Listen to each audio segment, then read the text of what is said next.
Oh yes, BDMF. And on Facebook it's BDMF.official. You can also visit our PR team who are here at the show today to answer any of your questions.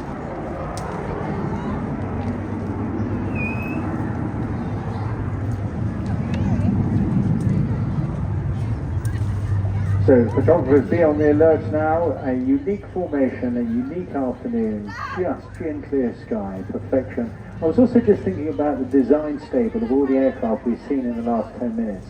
You know, Sidney Cam, absolutely extraordinary, Hawkers. He worked right through to the development from the Hurricane to the Harrier. R.J. Mitchell, amazing development, of course, from Supermarine with the Spitfire. And Roy Chadwick, on this aircraft, the Lancaster, just 11 years after this went into the air, he designed the Vulcan bomber. Absolutely extraordinary. And then I suspect the computer took over after that. So stand by for this infamous break.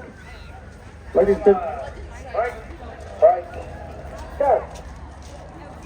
and gentlemen, I'd like you to leave you with one final thought, and that is the flight's motto, lest we forget.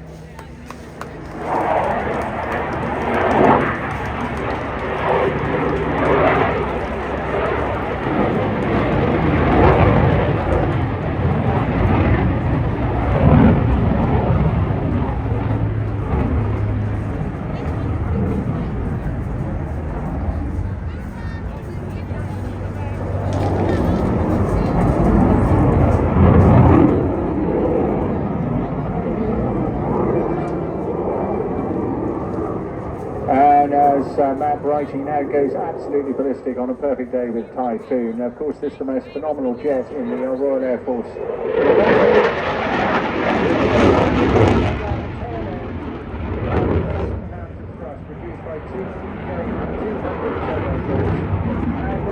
Welcome to my second guest commentator, and my first surprise guest commentator today.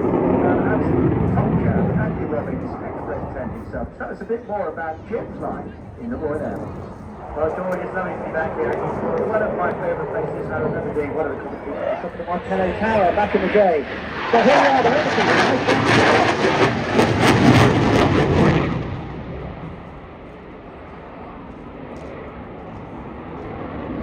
So everything is out of those wonderful Lead 200 Eurojet engines, producing some 20,000 pounds each. You can see Matt Brighty there, just pulling up to 9G on these sharp turns there, and that beautiful planform view of the swept delta wing of the Eurofighter.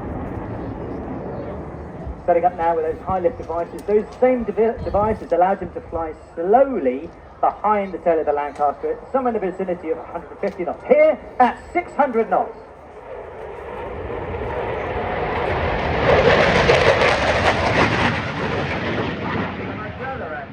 Just because there's a speed limit, because he could have done that at 1500 or thereabouts, couldn't he? Yes, indeed, the aircraft has travelled a lot faster, but I think that would be so great for all of our eardrums here. And of course, this is a flying display, he needs to be seen, so he's flying so fast, but we can't see him. That's very disappointing to see the display, but here we are high now, pushing over now, pushing to negative G, crossing back up the engine, just putting in that lovely roll there. Now we're going to turn up, belly up now, and you see that wonderful pace here.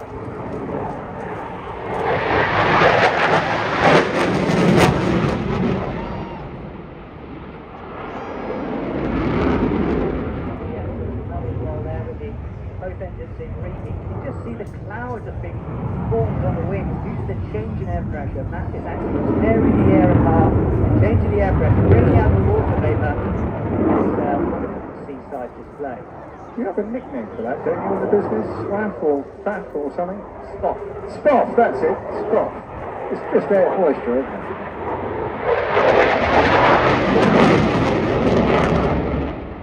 Due to the aircraft passing, coming through the air, the air pressure changes, and much like clouds when the air pressure changes, the water moisture comes out of the suspension, and you have this wonderful cloud. Called spoff or fluff by others, and there's many aviation photographers out there, very keen to get those fluff or spoff shots. Here we are running in now. Nice slow roll pass here, lovely topside shot there.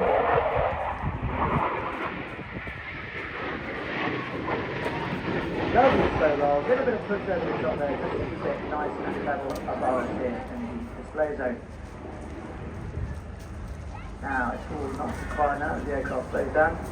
Matt Bright, qualified flying instructor based at 29 Squadron at RAF Coventry. Joined the RAF back in 2007 and was initially sent to fly tornadoes up at 617 Squadron, so 612 Squadron, my first squadron.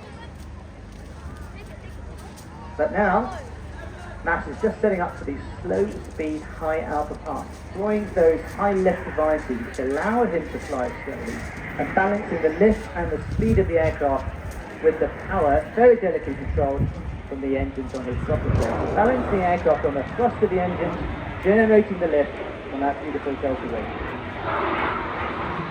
Those canards at the front of the aircraft giving it the nose control.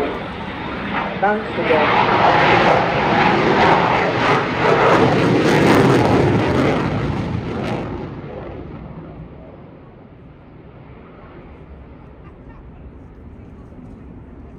And righty after 617 one third in, went to fly on 9 Squadron.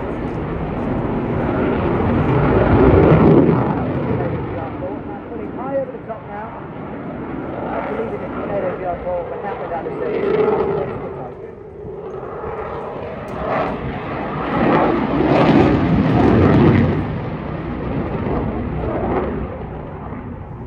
Typhoons, of course, present in NATO air policing roles out in the Baltic states. Also, every day, 24/7, 365 days of the year, flying the quick relaxation alert for aircraft straying into UK airspace, primarily from Russia.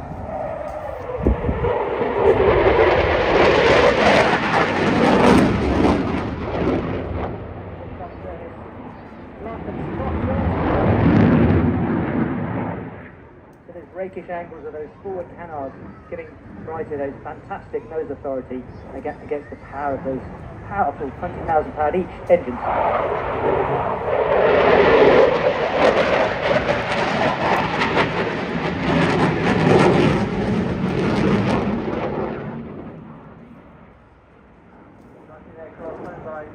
Air Force pilots and also joint operations and joint training bases with Saudi Airlines and Qatari Airlines.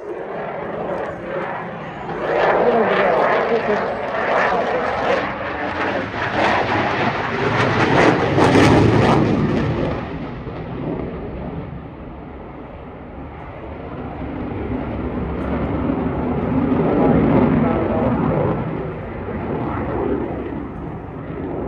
now qualifies a twin-roll Typhoon, fighter bomber if you like. Both an air-to-air defense role, air-to-air attack, but also air-to-ground, carrying a multitude of weapons. Enhanced paveway, GPS-guided bombs, small diameter bombs, also air-to-service short-range missiles, Meteor, and soon to get a new electronic radar upgrade. Not forgetting the gun. Of course not the gun.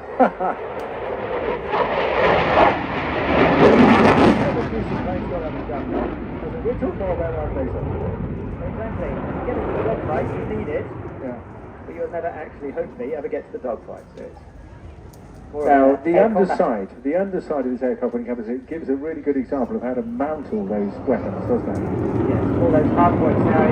It's just the newer colleague, the F-35, with the internal front bays, weapon stores, all mounted externally on the Typhoon here. Here's the underside shot.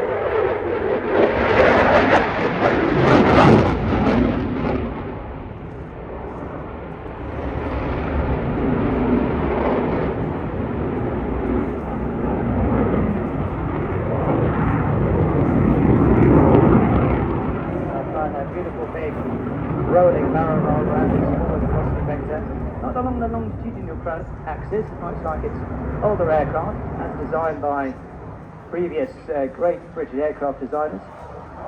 I was reading about Neville Duke the other day, a local Tunbridge lads, just up the road, who helped work on the Hawker Fury.